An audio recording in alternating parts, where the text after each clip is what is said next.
వేగోల్డ్ trusted gold buyers మీరు తాకట్టు పెట్టిన బంగారాన్ని విడిపించి ఈ రోజు ఉన్న మార్కెట్ ధరకు కొనబడను. ఏలూరు జిల్లా జనసేన పార్టీ ఆఫీస్ వద్ద ఉద్రిక్తత చోటు చేసుకుంది. పోలవరం ఎమ్మెల్యే చిర్రి బాలరాజుపై దాడికి యత్నం జరిగింది. మీడియాతో బాలరాజు మాట్లాడుతున్నటువంటి సమయంలో ఎమ్మెల్యేపైకి జనసేన నేత బొత్స మధు దూసుకెళ్లాడు. వెంటనే అప్రమత్తమైనటువంటి సెక్యూరిటీ మధును అడ్డుకున్నారు. పార్టీ నిర్మాణ సారథుల ఎంపిక కమిటీకి దరఖాస్తు చేసుకునేందుకు వచ్చిన సమయంలో ఈ ఘటన చోటు చేసుకుంది. నియోజకవర్గంలో తనపై కావాలనే కొందరు నాయకులు ఇబ్బంది పెడుతున్నారని బాలరాజు ఆవేదన వ్యక్తం చేశారు. జనసేన అంతర్గత విభేదాలపై ఏలూరులో పెద్ద ఎత్తున చర్చ జరుగుతోంది.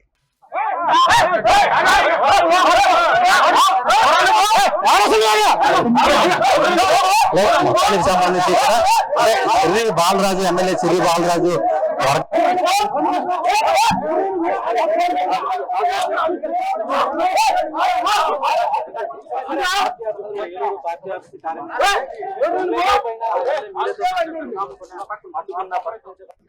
ఇక దీనికి సంబంధించి మరిన్ని అప్డేట్స్ మా కరెస్పాండెంట్ సాయిరామ్ అందిస్తారు. సాయిరామ్, చిర్రి బాలరాజుపై బొత్స మధు అనేటువంటి వ్యక్తి దాడికి సంబంధించి ఏంటి పాత కక్షలు ఏమైనా ఉన్నాయా? గతంలో అంటే పలు వివాదాలు ఎప్పుడూ కూడా పోలవరం జనసేన ఎమ్మెల్యే చుట్టే తిరుగుతూ ఉంటున్నటువంటి పరిస్థితి.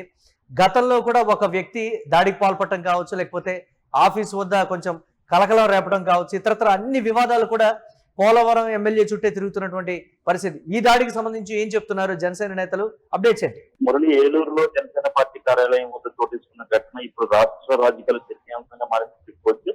పోలవరం ఎమ్మెల్యే చిర్రి బాలరాజుపై దాడి యత్నం జరగడం ఒకవైపు కలకలం చెప్తే, మరోవైపు పోలవరం నియోజకవర్గంలో నెలకొంటున్న ఏదైతే రాజకీయ విభేదాలు పార్టీ వర్గాలు కూడా ఎంపీ కమిటీకి సమర్పించేందుకు జనసేన పార్టీ కార్యాలయానికి వచ్చిన ఆయన అక్కడ మీడియాతో మాట్లాడుతున్న సమయంలో ఒక్కసారిగా ఆయన వైపు తీసుకొచ్చి మైక్ లాక్కునేందుకు దానికి ప్రయత్నించినట్టు అక్కడ దృశ్యాలు అయితే చూపిస్తున్నాయి. వెంటనే అప్రమత్తమైన వ్యక్తిగత సిబ్బంది పోలీసులు అతన్ని అదుపులో తీసుకుని అక్కడి నుంచి తరలించడం అయితే జరిగింది. దాడికి ప్రయత్నించిన వ్యక్తిని జనసేనకు చెందిన బొత్స మధువు అయితే గుర్తించినట్లయితే సమాచారం అందుతున్నట్లు. అయితే ఈ ఘటనను కేవలం ఒక వ్యక్తి చేసిన దాడిగా ప్రయత్నంగా కాకుండా చూడలేమని కూడా వర్గాల్లో అయితే చెప్తున్నారు. ఎందుకంటే దాడి చేసిన కొన్ని నిమిషాల ముందే ఎమ్మెల్యే చిర్రి బాలరాజు మీడియా సమావేశంలో సొంత పార్టీలోనే తనకు వ్యతిరేకత జరుగుతున్న పరిణామాలపై తీవ్ర అసంతృప్తి అయితే వ్యక్తం చేశారు. పోలవరం నియోజకవర్గంలో పెత్తందారుల వ్యవస్థ నడుస్తుంది, కొందరు నాయకులు అన్ని నిర్ణయాలను తమ చేతిలోకి తీసుకుంటున్నారని, కార్యకర్తలకు సమాచారం కూడా ఇవ్వడం లేదని, అటువంటి సమావేశాలు కూడా ఏర్పాటు చేస్తున్నారు, పార్టీ కోసం కష్టపడిన వారిని పక్కన పెడుతున్నారు అన్నట్టుగా కూడా ఆయన అయితే వ్యాఖ్యలు అయితే చేయడం జరిగింది. అంతేకాదు తనపై కావాలని దుష్ప్రచారం చేస్తున్నారు, పార్టీలో ఎదుగుతున్నారనే కారణంతోనే తన ప్రతిష్ఠ దెబ్బతీస్తున్నారని ప్రయత్నాలు కూడా జరుగుతున్నాయంటూ ఎమ్మెల్యే అయితే ఆరోపించడం జరిగింది. అయితే పోలవరం నియోజకవర్గంలో జనసేన బలహీన పడలేదని, అభివృద్ధి జరుగుతుంది, అదేవిధంగా అభివృద్ధి లేదని చెప్పడం అంటే ఉప ముఖ్యమంత్రి పవన్ కళ్యాణ్, ముఖ్యమంత్రి చంద్రబాబు నాయుడు నాయకత్వాన్ని కూడా ప్రశ్నించినట్లు కూడా ఆ ఎమ్మెల్యే అయితే వ్యాఖ్యానించారు. పార్టీని తీసే ప్రయత్నాలు చేసే వారిని ఎట్టి పరిస్థితుల్లో సహించిపోవని ఆయన అయితే హెచ్చరించడం జరిగింది. అయితే ఈ నేపథ్యంలో మీడియా సమావేశం ముగియకుంటే దాడి యత్నం జరగడం ఇప్పుడు మరిన్ని అనుమానాలకు అయితే తావుతీస్తుంది. ఇది కేవలం వ్యక్తిగత ఆవేశంతో జరిగిన ఘటనేనా, లేక ఎమ్మెల్యే ప్రస్తావించిన అంతర్గత విభేదాలకు ఏమన్నా ఘటన సంబంధించిందా, ఇది ఏమన్నా ఉందా అనే ప్రశ్నలు కూడా రాజకీయ వర్గాల్లో వినిపిస్తున్నాయి. అయితే దీనిపై పోలీసులు దర్యాప్తు చేపట్టిన తర్వాతే పూర్తి వివరాలు అయితే బయటకు వచ్చే అవకాశం ఉంది. అయితే మరో ముఖ్యమైన విషయం చెప్పుకునేవారంటే మొదటిసారి కాదు ఎమ్మెల్యే బాలరాజుపై వివాదం పరిస్థితులు జరగకూడదు. కొద్ది రోజుల క్రితం ఎమ్మెల్యే కార్యాలయంలో పనిచేసి ఒక ఉద్యోగి అతనిపై దాడికి ప్రయత్నించినట్టు తెలుస్తుంది. ఇప్పుడు మళ్ళీ ఏలూరులో దాడి జరగడం రాజకీయం మరింత చర్చకు అయితే దారి తీస్తుంది. వరుసగా ఎమ్మెల్యే చుట్టూ ఇలాంటి ఘటనలు ఎందుకు జరుగుతున్నాయి? ఇవి వ్యక్తిగత విభేదాల ఫలితమో లేక నియోజకవర్గంలో వర్గపూర్వ సంకేతాలు అన్న ప్రశ్నలు కూడా తలెత్తున్నాయి. వల్ల అయితే ప్రస్తుతం పోలవరం జనసేన అంతర్గత విభేదాలు ఉన్నాయనే అంశాన్ని స్వయంగా ఎమ్మెల్యే బహిరంగ ప్రస్తావించడం విశేషంగా మారింది. అధికారిక పార్టీ ఎమ్మెల్యే స్వయంగా పార్టీ వ్యవహారాలపై అసంతృప్తి వ్యక్తం చేయడం, ఆ వెంటనే దాడికి యత్నం జరగడం.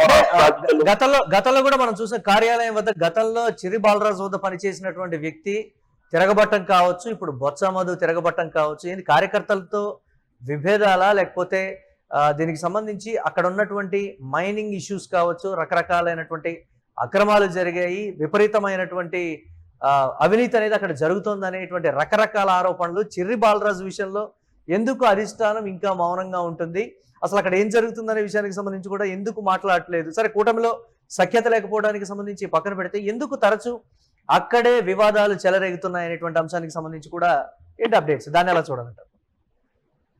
అంటే ఏదైతే చిరుబాలరాజుకి సంబంధించిన వర్గం ఉందో వీరంతా కూడా వారు చెప్తుంది ఏంటంటే పోలవరం నియోజకవర్గం అంతా కూడా అభివృద్ధి పథకంలో నడుస్తుంది. పోలవరం అటు ప్రాజెక్ట్ అక్కడ అభివృద్ధి గ్రామాలు అన్ని కూడా అభివృద్ధి పథకంలో నడుస్తుంది. కానీ ఇది ఏదైతే చిరుబాలరాజు ఉన్నారో ఈయన చిన్న స్థాయి నుండి పైకి రావడం వల్ల చాలా మంది తట్టుకోలేక ఇటువంటి ఆరోపణలు చేస్తారు తప్ప ఇదంతా కూడా అభివృద్ధి పథకంలో నడుస్తుంది. ఎమ్మెల్యే మీద ఎదురు తిరిగే దాడికే ప్రయత్నం చేస్తారని చెప్పి అటు వర్గం చెప్తుంది. ఇటు వేరే వర్గం చూసుకుంటే ఇక్కడ చాలా అక్రమాలు ఈ విధంగా కోణంలో అంటే కొంచెం రాజకీయాల్లో విభేదాలు అంటే కొంత పార్టీలోనే వర్గపోరు తీసుకొస్తున్నారు. స్థానిక ఎమ్మెల్యేకి సంబంధించిన అనుచరులు కానీ ఎమ్మెల్యేకి సంబంధించిన వర్గాలు కానీ ఇతర వర్గాలు అయితే చెప్తూ వస్తాయి. ఏదేమైనప్పటికీ కూడా అంటే గతంలో చూసుకుంటే కొన్ని రోజుల క్రితమే ఎమ్మెల్యేపై దాడి జరగడం, కొన్ని రోజుల క్రితం ముందే మళ్ళీ ఇప్పుడు దాడికి ప్రయత్నించడం ముఖ్యంగా పోలవరం నియోజకవర్గం రాష్ట్ర వ్యాప్తంగా కూడా చర్చనీయాంశంగా మారిందని చెప్పుకొచ్చి అంటే ఎమ్మెల్యే చూసుకుంటే కార్యకర్తలు కానీ ఎవరైనా సరే కొన్ని కార్యక్రమాలకి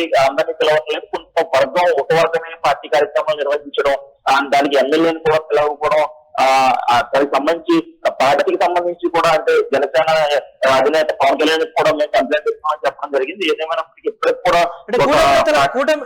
కూటమిలో ఉన్నటువంటి బీజేపీ కావచ్చు, టీడీపీ కావచ్చు, వాళ్ళు ఆల్రెడీ వాళ్ళ అధిష్టానాలకి కంప్లైంట్లు ఇవ్వడం, మరి జనసేన నుంచి కూడా కార్యకర్తలు నేతలు అందరూ కూడా కంప్లైంట్ ఇచ్చినప్పటికీ కూడా చిర్రి బాలరాజు విషయంలో తరచూ వస్తున్నటువంటి వివాదాలు కావచ్చు, అవినీతి ఆరోపణలు కావచ్చు, కార్యకర్తలు అక్కడ తిరగబట్టం కావచ్చు, ఎందుకు పదే పదే రిపీట్ అవుతున్నాయి, సమన్వయం చేసుకోలేకపోతున్నారా అనేటువంటి పరిస్థితి.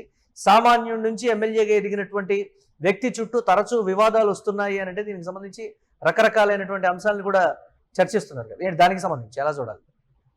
ఎస్ మురళి, ఏదైతే మీరు అన్నట్టుగా కింద స్థాయి నుండి కూడా ఎమ్మెల్యేగా ఎదిగిన చిరుబాలరాజు కానీ ఎన్నో ఇటువంటి సమస్యలు అయితే ఎదుర్కోవడం జరుగుతుంది. ఈ గతంలో కూడా జరిగిన ఇటువంటి ఎన్నో ఆరోపణలు అయితే ఎమ్మెల్యేపై రావడం జరుగుతుంది. దీనిపై చాలా మంది కొంతమంది పార్టీకి సంబంధించిన కొంతమంది నాయకులు కూడా అధిష్టానానికి మేము తెలియజేస్తామని వారైతే చెప్పడం జరుగుతుంది. కానీ మరి అధిష్టానం నుండి కూడా ఇప్పటి వరకు అయితే ఎటువంటి పిలుపు కానీ మరి ఎటువంటి చర్యలు తీసుకోలేదని కొంతమంది చెప్పడం జరుగుతుంది. ఏదేమైనప్పటికీ పోలవరం నియోజకవర్గంలో ముఖ్యంగా కూటమికి సంబంధించి అందులో జనసేన పార్టీకి సంబంధించి రెండు వర్గాలు అయితే పిలుపుని చేసుకోవచ్చు. ఒక వర్గం తన సొంతంగా తన కార్యక్రమాలు చేసుకుంటూ పార్టీ కార్యక్రమం దానికి ఎమ్మెల్యేలు కూడా పిలవట్లేదని చెప్పేసి ఎమ్మెల్యే అయితే ఆరోపణ అయితే చేస్తున్నారు.